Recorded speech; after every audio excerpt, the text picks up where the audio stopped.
Special classes में आपका स्वागत है। हम लोग मिट्टी और वर्षा पढ़ने चल रहे हैं कि कहाँ पे कौन सी मिट्टी भारत में पाई जाती है और वर्षा कितनी होती है। एक्चुअली पूरी डिटेल वर्षा की हम लोग जलवायु में पढ़ेंगे, लेकिन अभी जो हम लोगों को पढ़ना है वर्षा के साथ मिट्टी को देखते चलना है और फसल को देखते चलना है। तो सबसे पहले वर्षा के लिए मैंने ये मैप बनाया हुआ है। एक जानकारी सबसे पहले आपको दे दें कि जो भारत में वार्षिक वर्षा का औसत है वो है 112 सेंटीमीटर से लेकर 125 सेंटीमीटर के बीच। ये एक औसत है, ध्यान रखिएगा। भारत में जो औसत वार्षिक वर्षा होती है वो होती है 112 से 125 सेंटीमीटर, ये जरूर ध्यान रखिएगा। इसी पे सारा बेस्ड होगा। दूसरी चीज, यहाँ पे आप जानते ही हैं अरब सागर है और यहाँ पे बे ऑफ बंगाल है। ठीक, जो भारत को वार्षिक औसत वर्षा मिल रही है 112 से 125 सेंटीमीटर, वो अरब सागर उसका टोटल 65% देता है। आप कह सकते हो कि भारत के दक्षिणी भाग में दो पानी की टंकियां हैं, एक है अरब सागर, दूसरा है बे ऑफ बंगाल। जो अरब सागर है वो 65% देता है, बे ऑफ बंगाल देता है 35%। पूरे वार्षिक वर्षा की बात कर रहे हैं। बाद में जब जलवायु पढ़ाएंगे तब जनवरी, जुलाई, अक्टूबर में वर्षा दिखाएंगे कौन कौन कितनी होती है। तो ये ध्यान रखिएगा, अरब सागर जो औसत वार्षिक वर्षा उसका 65% देता है, बे ऑफ बंगाल देता है 35%। ठीक, अब आगे चलते हैं, जरा इसको हम मिटाएंगे, उसके बाद आप देखिएगा ये चीज।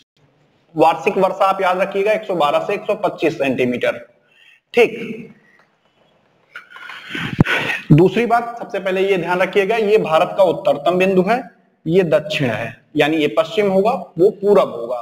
तो सबसे पहले देखिए, अगर आप ध्यान से देखें, जो इस बॉक्स में बना हुआ है ब्लैक रंग से, ये वाला पोर्शन, ये वाला पोर्शन और ये वाला पोर्शन, यहाँ पे जो वर्षा होती है, वार्षिक वर्षा होती है, वो 200 सेंटीमीटर से अधिक होती है।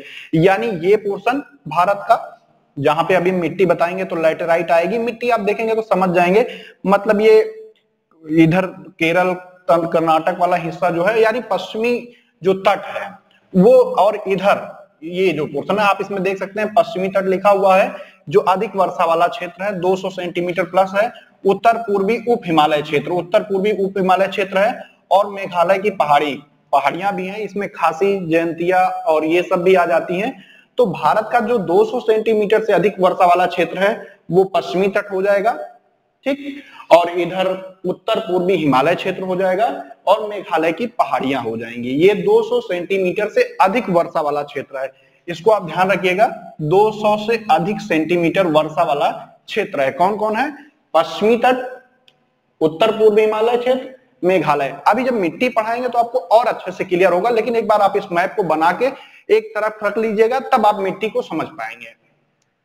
उस दूसरी बात, जो हमने ये मिट्टी बनाई है, इस आप देख सकते हैं इस वाले क्षेत्र से यहाँ पे 100 सेंटीमीटर से 200 सेंटीमीटर के आसपास वर्षा होती है, इसको कहते हैं मध्यम वर्षा। 100 से 200 सेंटीमीटर वर्षा होती है। आप देख रहे हैं मैप में ये बना हुआ है तमिलनाडु, उड़ीसा, झारखंड, बिहार, पूर्वी मध्य प्रदेश, मणिपुर और गंगा का मैदान। ठीक है, ये सारा पोर्शन आ जा रहा है इसमें, आप इसको देखिएगा। झारखंड, बिहार और इधर थोड़ा सा हिमाचल प्रदेश और कुछ एरिया उधर पंजाब के भी आते हैं, और इधर ये पूरा झारखंड और इधर मध्य प्रदेश और ये गंगा का मैदान। तो ये सारे क्षेत्र जो होते हैं 100 से 200 सेंटीमीटर के होते हैं। यानी यहाँ पे तमिलनाडु, उड़ीसा, झारखंड, बिहार, पूर्वी मध्य प्रदेश, मणिपुर, गंगा का मैदान, थोड़ा सा पंजाब का एरिया, थोड़ा सा हिमाचल प्रदेश को लेते हुए। ठीक है, तो ये ध्यान रखिएगा आप। थोड़ा सा उधर हरियाणा भी आ जाता है, दिल्ली भी आ जाता है।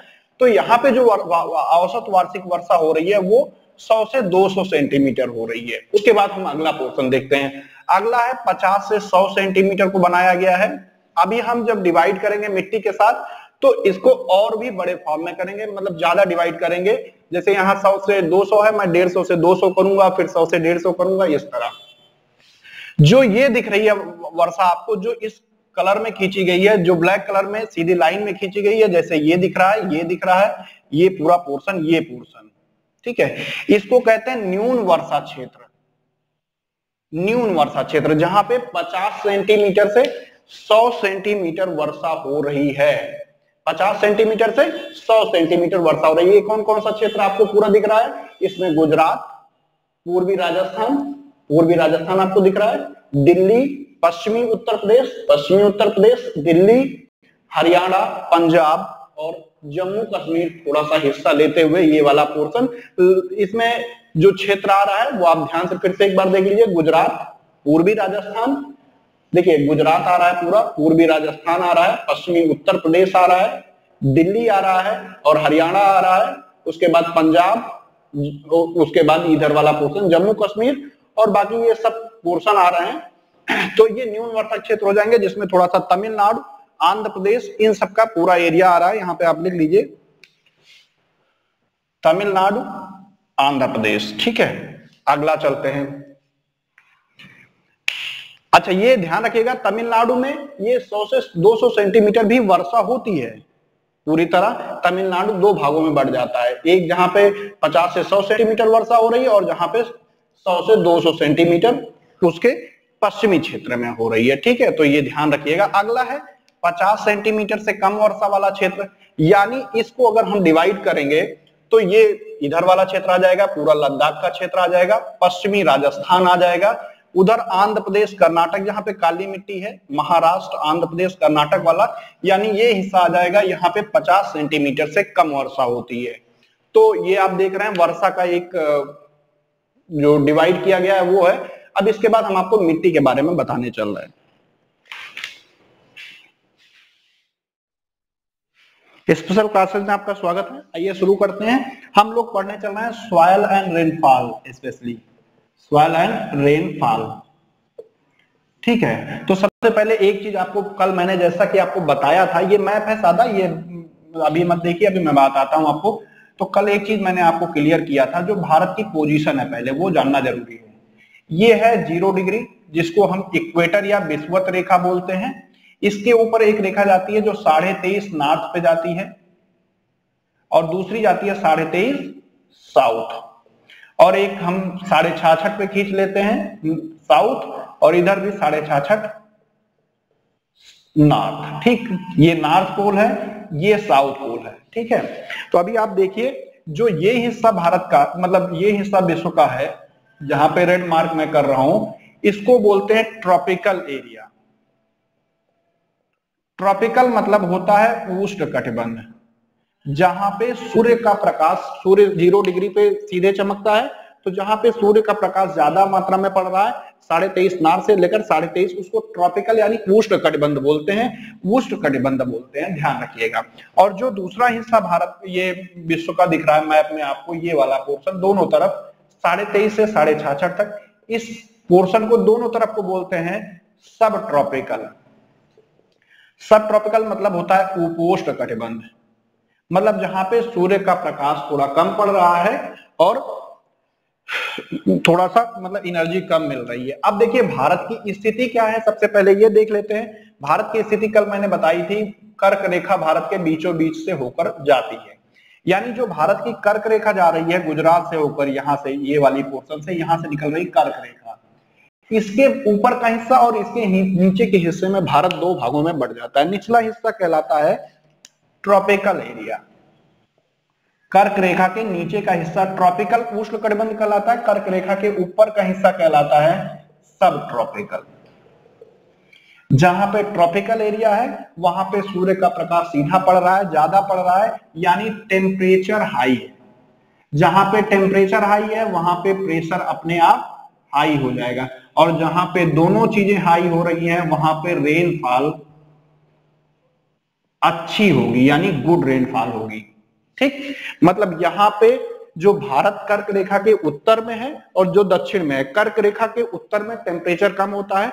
अगर यहाँ पे औसत टेम्परेचर देखें तो 23 से 28 डिग्री सेंटीग्रेड होता है, और ऊपर जो टेम्परेचर होता है वो 21 से 25 डिग्री सेंटीग्रेड होता है। तो टेम्परेचर कम है तो प्रेशर कम होगा, यानी ऊपर के हिस्से में रेनफॉल कम होती होगी। अब ये हम लोग इसको देखेंगे।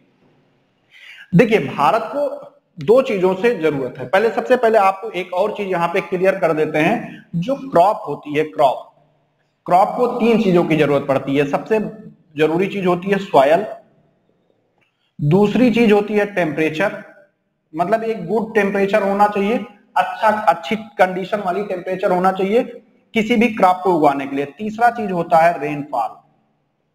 रेनफॉल मतलब वर्षा कितनी हो रही है। तो जहां पे अच्छी सॉइल, एक किसी भी क्रॉप की बात करें, कोई भी क्रॉप है, चाहे गेहूं है, धान है, मक्का है, उसको अगर उसके अकॉर्डिंग मिट्टी मिल जाए, उसके अकॉर्डिंग टेम्परेचर मिल जाए, और जब टेम्परेचर जहां पे हाई होगा, अच्छा होगा, वहां पे रेनफॉल अच्छी होगी, जिस हिसाब से होगी, जहां पे तीनों चीजें एक साथ मिल रही हैं, वहां पे जो क्रॉप होगी वो सबसे अच्छी क्रॉप होगी, यानी गुड क्रॉप होगी। ठीक, मतलब सॉयल चाहिए होता है, टेम्परेचर चाहिए होता है, और रेनफॉल चाहिए होता है। तो ये सब मिलके अपने आप वेदर क्रिएट कर लेते हैं। और उस जैसे गेहूं बोया जाता है, नवंबर में बो दिया जाता है, तो उसको बोने के लिए जो टेम्परेचर चाहिए होता है 18 से 20 से 21 डिग्री सेंटीग्रेड चाहिए होता है, तो इस हिसाब से देखा जाता है। ठीक है, ये चीज क्लियर हो गई। अब हम चलते हैं मिट्टी की तरफ। ये मिटा रहे हैं, आप लोग बना लीजिएगा इसको सही से। तो सबसे पहले मिट्टी देखते हैं। जो ये आपको बना हुआ दिख रहा है, ये पोर्शन जो दिख रही, मिट्टी आपको दिख रही है, इसको कहते हैं लैटेराइट सॉयल। लैटेराइट मृदा है। लैटेराइट, सबसे पहले यहाँ पे आपको बता दें कि यहाँ पे जो रेनफॉल होती है, मतलब देखिए निचले भाग में हमने कहा है टेम्परेचर ज्यादा है, तो रेनफॉल बहुत अच्छा होगा। रेनफॉल, जो औसत रेनफॉल होता है 200 सेंटीमीटर प्लस होता है। यहाँ पे 200 सेंटीमीटर से अधिक वर्षा लैटेराइट मिट्टी पे होती है। चूंकि लैटेराइट मिट्टी लाल कलर होती है, लाल कलर होने का इसका जो कारण है, लाल कलर होती है, इसका कारण है लोहे के ऑक्साइड। ध्यान रखिएगा, लोहे के ऑक्साइड के कारण इसका लाल कलर होता है। लेकिन अभी थोड़ा सा हम और बताएंगे, लाल कलर से थोड़ा डल होता है, ईंट के कलर का होता है, बाद में अभी चेंज कर देंगे थोड़ा सा, देखिएगा। उसके बाद दूसरी चीज इसमें क्या होता है, इसमें एल्युमिनियम प्लस लोहा प्रचुर मात्रा में या अधिक मात्रा में पाया जाता है। दूसरी चीज, इसमें नाइट्रोजन प्लस पोटास प्लस जीवाश्म की कमी पाई जाती है। ध्यान रखिएगा, नाइट्रोजन, फास्फोरस और जीवाश्मों की कमी पाई जाती है। लैटेराइट जो सॉयल होती है, ये कम उर्वरा वाली होती है, कम उर्वरा वाली। इसका रीजन भी बता रहे हैं अभी कैसे।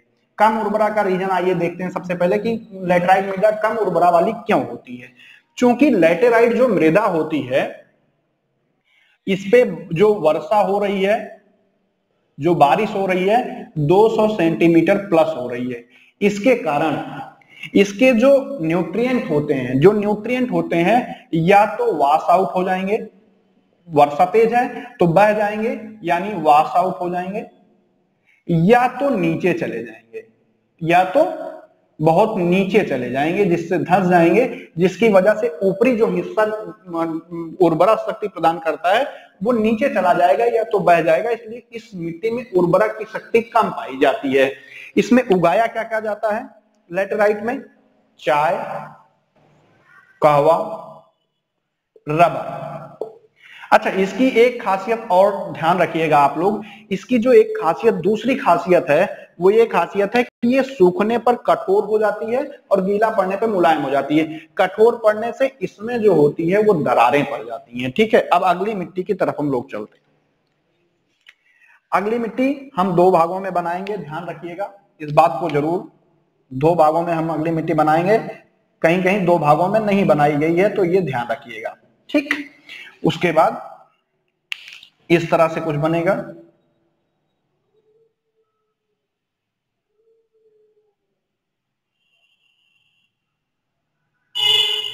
ठीक, जो ये मिट्टी आपको दिख रही है, ये वाली, इसकी बात थोड़ी देर में करते हैं। सबसे पहले आप इसको देख लीजिएगा फिर से एक बार। लैटेराइट 200 सेंटीमीटर रेनफॉल हो रहा है, इसमें लाल कलर लोहे के ऑक्साइड के कारण होता है, इसमें एल्युमिनियम लोहा जो होता है प्रचुर मात्रा में, अधिक मात्रा में पाया जाता है, नाइट्रोजन, फास्फोरस, नाइट्रोजन, पोटास और जीवाश्मों की कमी पाई जाती है, कम उर्वरा शक्ति होती है, उसका रीजन यहाँ पे बना हुआ है। अब दूसरी मिट्टी की बात करते हैं। ठीक, ये जो मिट्टी हम लोगों ने देखा है, ये लैटेराइट, यहाँ पे लैटेराइट थी, इसको ध्यान रखिएगा, 200 प्लस सेंटीमीटर वर्षा हो रही थी। अब यहाँ पे दूसरी मिट्टी जो ये दिख रही है, इसको बोलते हैं red yellow soil. Red yellow soil, ये रेड येलो सॉयल होती है। यहां पे जो रेनफॉल है 150 से 200 सेंटीमीटर है। इसका रेड येलो सॉयल क्यों हो जाता है मैं बताता हूं। यहां पे एक मिट्टी है ये वाली, इसको लाल मिट्टी कहते हैं, इसको लाल मिट्टी बोलते हैं। ठीक, ये होती है रेड सॉयल। चूंकि रेड सॉयल और लैटेराइट दोनों का कलर, लैटेराइट का भी कलर बाद में ईंट जैसे से थोड़ा पीलापन लेने लगता है और इधर रेड सॉयल पाई जाती है, तो दोनों मिलके रेड येलो सॉयल बना देती है। इसमें खासकर ज्यादा कोई डिटेल नहीं देना है, तंबाकू उगाया जाता है, खासकर तंबाकू इसमें अच्छी खेती की जा सकती है। यहाँ पे 150 से 200 सेंटीमीटर वर्षा हो रही है। अब बात करते हैं रेड सॉयल। जो हमको रेड सॉयल दिख रही है, यहाँ पे जो वर्षा होती है वो होती है 100 से 150 सेंटीमीटर। 100 से 150 सेंटीमीटर वर्षा हो रही है, आप देख रहे हैं। अच्छा, एक चीज और ध्यान रखिएगा, ये जो पूरे भारत का क्षेत्रफल घेरती है वो 6.1 लाख वर्ग किलोमीटर घेरती है। 6.1 लाख वर्ग किलोमीटर, जो पूरे भारत के क्षेत्रफल का 18.6% भाग है। लैटेराइट का बताना भूल गए, वो अभी आपको बता देंगे। तो 6.1 लाख वर्ग किलोमीटर घेरती है, 18.6% भाग भारत को घेरती है। इसका जो लाल रंग होता है वो भी लोहे के ऑक्साइड के कारण होता है। ध्यान रखिएगा, लोहे के ऑक्साइड के कारण इसका लाल रंग होता है। इसमें लोहा, एल्यूमिनियम प्लस चूना अधिक मात्रा में या प्रचुर मात्रा में पाया जाता है। नाइट्रोजन,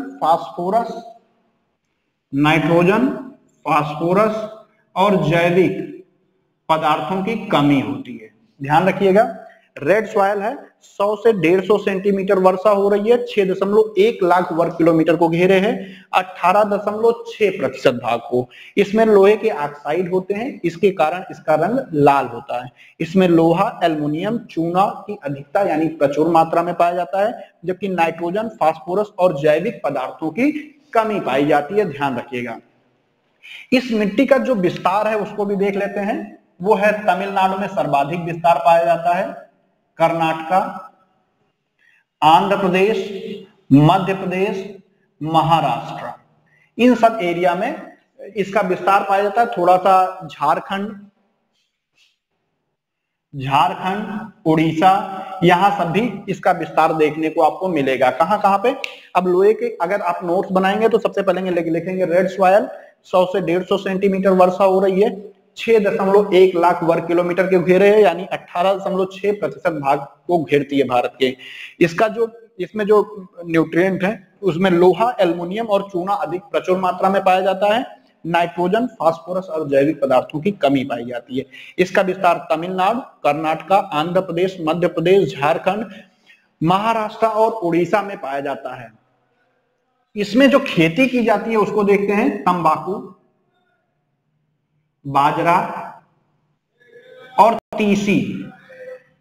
तंबाकू, बाजरा और तीसी की स्पेशली यहां पे खेती की जाती है। तो आप इसको नोट्स में लिख सकते हैं। अब इसको हम मिटा रहे हैं क्योंकि अगली मिट्टी की तरफ हम लोग चल रहे हैं। रेनफॉल ध्यान रखिएगा, अभी आपको इससे कुछ रिलेटेड चीजें बताई जाएंगी। ठीक,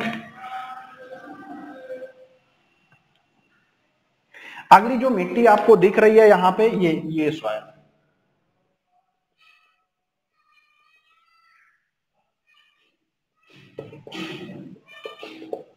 ये वाली जो मिट्टी दिख रही है इसको बोलते हैं ब्लैक सॉइल, काली मिट्टी बोलते हैं। यहाँ पे ब्लैक मिट्टी बोलते हैं, इसको काली मिट्टी बोलते हैं। ध्यान रखिएगा, काली मिट्टी। ये है ब्लैक सॉइल, आप देख रहे हैं। ब्लैक सॉइल की खासियत, इसको एक नाम से और जानते हैं अंतरराष्ट्रीय लेवल पर, चेरनोजम मिट्टी, उष्णकटिबंधीय चेरनोजम मिट्टी बोलते हैं इसको। ध्यान रखिएगा, ये उष्णकटिबंधीय चेरनोजम मिट्टी बोलते हैं। यहाँ पे जो रेनफॉल है, सबसे पहले रेनफॉल देखते हैं। यहाँ पे है 50 से 100 सेंटीमीटर। देख रहे हैं आप, यहाँ पे 200 से प्लस था, यहाँ 150 से 200, और यहाँ पे 100 से 150, और यहाँ पहुंचते पहुंचते कितना हो जा रहा है, 50 से 100 सेंटीमीटर वर्षा हो जा रही है। इस मिट्टी का जो विस्तार है वो सर्वाधिक है महाराष्ट्र। थोड़ा सा मिट्टी यहां भी पाई जाती है, ये थोड़ा सा यहां भी पाई जाती है काली मिट्टी। तो महाराष्ट्र, कर्नाटक, सबसे अधिक विस्तार महाराष्ट्र में है, कर्नाटक, एमपी, आंध्र प्रदेश, तमिलनाडु, यहां पे इसका विस्तार पाया जाता है। ठीक है, आगे चलते हैं, ब्लैक सॉइल के बारे में और जानकारी लेते हैं। इस मिट्टी की जो खासियत है, इसमें लोहा, चूना, कैल्शियम, लोहा, चूना, कैल्शियम, फास्फोरस की प्रचुर मात्रा पाई जाती है, अधिक मात्रा में पाए जाते हैं, जबकि नाइट्रोजन, पोटास प्लस जीवाश्मों की कमी पाई जाती है। ध्यान रखिएगा, लोहा, चूना, कैल्शियम, फास्फोरस, इन सब नाइट्रोजन, और इन सब नाइट्रोजन, पोटास और जीवाश्मों की कमी पाई जाती है। अच्छा, एक खासियत ध्यान रखिएगा, ब्लैक सॉइल में जल धारण की क्षमता सबसे अधिक होती है। जल धारण की क्षमता सबसे अधिक होती है। अच्छा, एक चीज और इसमें ध्यान रखिएगा, ये पोटास नहीं, यहाँ पे कैल्शियम प्रचुर मात्रा में है, केवल यहाँ पे फास्फोरस है। ठीक है, फास्फोरस है। तो ठीक है, आगे चलते हैं। अब इसमें बोया क्या जा सकता है, सबसे अच्छी जो खेती होती है कपास की। आप कपास के बारे में जानते हैं, काली मिट्टी में सबसे अच्छी कपास पाई जाती है। एक मिनट जरा, ये ठीक है, कपास काली मिट्टी में पाई जाती है सबसे अधिक, आप जानते हैं सबसे अच्छी खेती का इसी की कपास की हो सकती है। बाकी जितने नाइट्रोजनी उर्वरक हैं, जैसे सोयाबीन, चना, इन सब की अच्छी खेती की जा सकती है।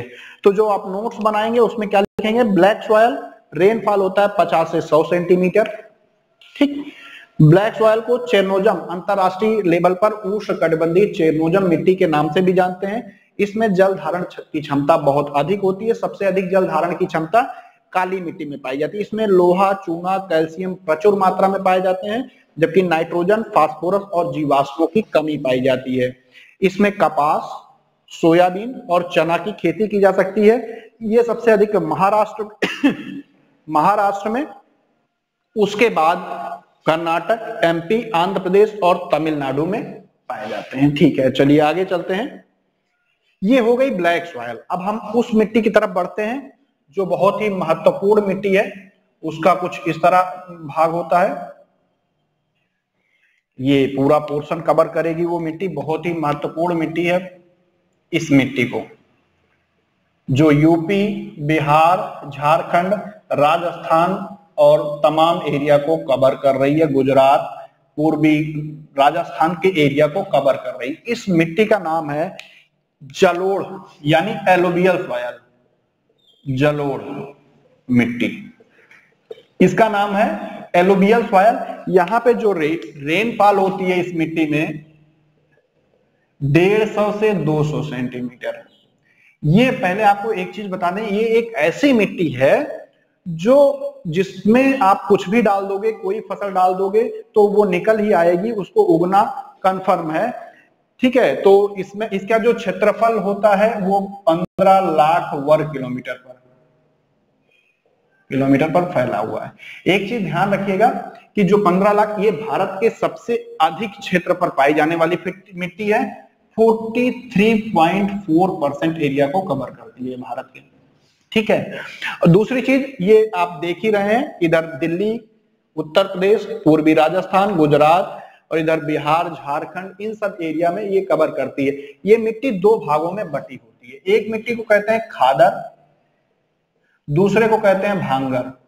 खादर मिट्टी वो होती है जो बारिश के द्वारा या अपर्दन के द्वारा बहाकर लाई जाती है, बाढ़ के द्वारा बहाकर लाई जाती है, और नई मिट्टी होती है उसको खादर कहते हैं, जो पुरानी होती है उसको भांगर कहते हैं। इसमें आप कुछ भी डाल दोगे वो उगा देगी, इसकी खासियत यही है इस मिट्टी में। ध्यान रखिएगा, पोटास प्लस चूना इसमें प्रचुर मात्रा में पाया जाता है। बाकी नाइट्रोजन, फास्फोरस प्लस जीवाश्मों का अभाव होता है। इसके नोट्स में आपको ज्यादा कुछ नहीं लिखना है, ये सबसे ज्यादा उर्वरक मिट्टी है, सबसे ज्यादा उर्वरक शक्ति होती है इसमें, और इसमें सब कुछ आप डाल के उगा सकते हैं। थोड़ा सा यहाँ पे ही ये मिट्टी कवर करती है थोड़ा सा एरिया को इधर भी, ठीक है, इधर आ जाती है यहाँ पे। अच्छा ये भी ध्यान रखिएगा, कहीं कहीं ये जो हमने लैटेराइट बताई थी, यहाँ पे कहीं कहीं लैटेराइट मिट्टी भी कहीं कहीं पाई जाती है, ऐसे ऐसे करके। तो ध्यान से देखिए, अब आगे चलते हैं। तो दो भागों में बढ़ गई है, खादर और भांगर में।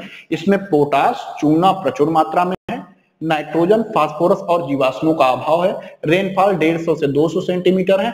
15 लाख वर्ग किलोमीटर भारत के सबसे बड़े क्षेत्रफल पर पाई जाने वाली मिट्टी है। अगली मिट्टी चलते हैं। अगली मिट्टी जो ये मिट्टी दिख रही है, इस मिट्टी को कहते हैं मरुस्थलीय मिट्टी। यहां पे जो रेनफॉल होता है वो 25 से 50 सेंटीमीटर होता है, 25 से 50 सेंटीमीटर, ठीक है, ध्यान रखिएगा। 25 से 50 सेंटीमीटर होता है, यहाँ पे रेनफॉल होता है। इसमें बाजरा या मोटे अनाज कह सकते हैं, उगा सकते हैं आप अच्छे से। मोटे अनाज को आप उगा सकते हैं इसमें, जिसमें पानी क्योंकि यहाँ पे कमी होती है, तो मोटे अनाजों को आप यहाँ पे उगा सकते हैं अच्छे से। यहाँ पे रेनफॉल 25 से 50 सेंटीमीटर है, तो यहाँ पे मोटे अनाजों को आप उगा सकते हैं। उसके बाद अगली मिट्टी जो हम लोग देख रहे हैं वो मिट्टी है ये है पर्वतीय मिट्टी। पर्वतीय मिट्टी में जो वर्षा होती है वो बहुत ही कम होती है, 25 सेंटीमीटर से कम। 25 सेंटीमीटर से यहाँ पे वर्षा कम होती है। यहाँ पे सेब अनार ऐसे फल उगाए जा सकते हैं। पर्वतीय मिट्टी की न्यूट्रिएंट वैल्यू भी बहुत ही कम होती है, तो ये आप ध्यान रखिएगा, ठीक है। जो मरुस्थलीय मिट्टी है भारत के 1.42 लाख वर्ग किलोमीटर को घेरे हुए है, ठीक है। अभी मैं इसकी डिटेल थोड़ा दे रहा हूं आपको, तो आप इसको देख लीजिएगा। चलिए दिखाते हैं आपको, डिटेल देते हैं जरा।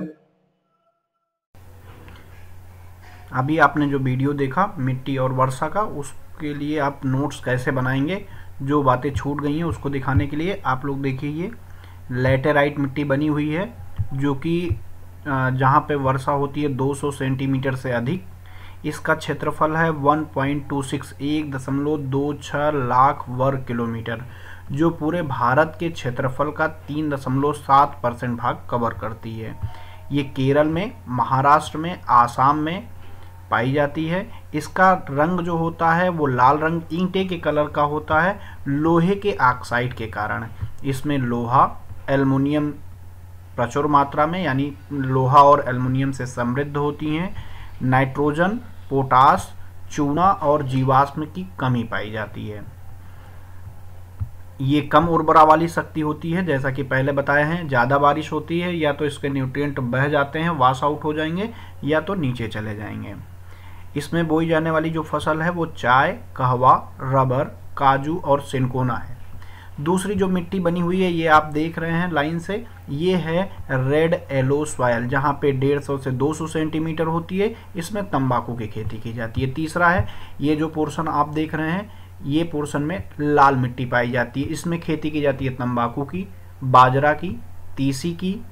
100 से 150 सेंटीमीटर वर्षा होती है। इसका क्षेत्रफल 6.1 लाख वर्ग किलोमीटर है, जो पूरे भारत का 18.6% भाग को कवर करती है। भारत की दूसरी सबसे बड़ी मिट्टी है ये तमिलनाडु, कर्नाटक, आंध्र प्रदेश, छत्तीसगढ़, उड़ीसा, वेस्ट बंगाल, इन सब भाग में पाई जाती है। इसका लाल रंग लोहे के ऑक्साइड के कारण होता है। इसमें लोहा, एल्युमिनियम, चूना प्रचुर मात्रा में पाया जाता है, जबकि नाइट्रोजन, फास्फोरस और जीवाश्मों का अभाव होता है। तीसरी मिट्टी जो आपने वीडियो में देखा है, काली मिट्टी। काली मिट्टी का जो वर्षा होता है 50 से 100 सेंटीमीटर यहाँ पे वर्षा होती है। क्षेत्रफल 5.46 लाख वर्ग किलोमीटर है। 16.6% भाग को, भारत के 16.6% भाग को कवर करती है। इसमें लोहा, चूना, कैल्शियम, एल्युमिनियम, पोटाश से समृद्ध होती है। इसमें कपास, तूर, चना की खेती की जा सकती है। आइए अगली मिट्टी देखते हैं। अगली मिट्टी जो हम लोगों ने पढ़ी है, सबसे इम्पोर्टेंट मिट्टी, आप देखिएगा एक मिनट, ये थोड़ा सा नीचे आना चाहिए। ये पोर्शन जहाँ पे राजस्थान, गुजरात, थोड़ा दिल्ली, हरियाणा और यूपी, बिहार, झारखंड एरिया को कवर कर रही है, ये मिट्टी है जलोढ़ मिट्टी। यहाँ पे जो वर्षा होती है 150 से 200 सेंटीमीटर होती है। इसमें गेहूं, धान, मक्का, दलहन, तिलहन आदि की खेती की जा सकती है। वैसे इसमें कुछ भी आप बो देंगे तो उग जाती है, क्योंकि सबसे ज़्यादा उर्वरक शक्ति इसी में पाई जाती है। इसका क्षेत्रफल है 15 लाख वर्ग किलोमीटर, यानी 43.4% भाग को घेरे हुए है, जो भारत की सबसे बड़ी मिट्टी, सबसे बड़े भूभाग को घेरे हुए मिट्टी है। और अच्छा, इस जलोढ़ मिट्टी के दो भाग हो जाते हैं, खादर और भांगर। खादर जो होता है जो नई मिट्टी बाढ़ द्वारा लाई जाती है उससे बनता है। भांगर जो होता है उसका पुराना मिट्टी, जो पुरानी नीचे पहले से होती है, उसको भांगर कहते हैं।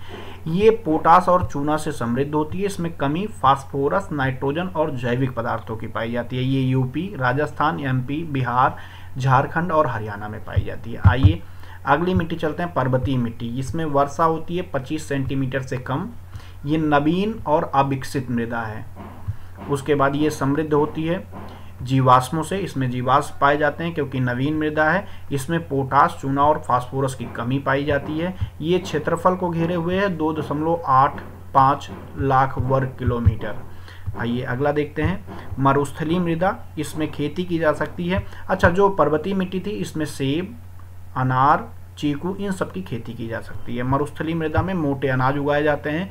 वर्षा होती है 25 से 50 सेंटीमीटर। जैविक पदार्थ तथा नाइट्रोजन की कमी पाई जाती है। इसका क्षेत्रफल 1.42 लाख वर्ग किलोमीटर है। बाकी जो इसमें बचा हुआ है आप वीडियो से देखकर इसको बना सकते हैं। आप वीडियो ध्यान से देखिएगा और आपको सारी डिटेल मिल जाएगी। धन्यवाद।